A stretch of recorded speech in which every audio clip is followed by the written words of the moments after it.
ამ ვიდეოში ნახავთ ხერხემლის მალთაშუა დისკის თიაქრის სამკურნალო პროცედურას, რომელიც არის მინიმალ ინვაზიური პროცედურა, ანუ ამ პროცედურის შესრულება ხდება მაქსიმალურად პაციენტისთვის დამზოგავი ტექნიკით. სანამ უშუალოდ პროცედურაზე გადავალ, ჯერ გავარკვიოთ რა არის ხერხემლის მალთაშუა დისკი და მისი თიაქარი. ეს არის ორი ხერხემლის მალა, რომელიც დაკავშირებულია ერთმანეთთან ამ მალთაშუა დისკით, რომელიც არის შემაერთებელ-ქსოვილოვანი სტრუქტურა. ის შედგება ორი ნაწილისგან, შედარებით უფრო რბილი ცენტრში მდებარე პულპისგან და მის გარშემო მდებარე ანულუსისგან, რომელიც არის უფრო მტკიცე და ამ ყველაფერს სტაბილურობას ძენს. როდესაც ეს დისკი მთლიანობას დაკარგავს სხვადასხვა მიზეზით გამოწვეულს, მაშინ ხდება თიაქრის ჩამოყალიბება, ეს არის თიაქარი უკვე დისკის, რომელიც კომპრესიას ახდენს კონკრეტულ ნერვულ ბოჭკოზე და შესაბამისად იწვევს სპეციფიურ სიმპტომატიკას. იმ მიზნით, რომ არ გამწვავდეს და უფრო არ გაუარესდეს ეს კომპრესია ნერვულ ბოჭკოზე, რადგან უკვე დაკარგული აქვს ამ დისკს თავისი სტაბილურობა, კეთდება ლუმბალური დისკექტომია, რასაც აგიხსნით რა არის. ეს არის უშუალოდ ის პროცედურა, ანუ დისკექტომია, მინიმალ ინვაზიური, აქ ხედავთ, რომ არის უკვე თიაქარი.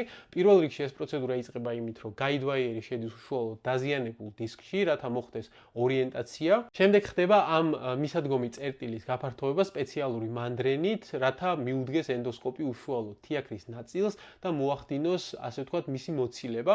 ეს არის უკვე ენდოსკოპი და როგორც ხედავთ, მაქსიმალურად დამზოგავი ტექნიკით ხდება ამ თიაქრის ნაწილის მოცილება და პაციენტსაც რჩება დაახლოებით 2 სანტიმეტრიანი განაკვეთი.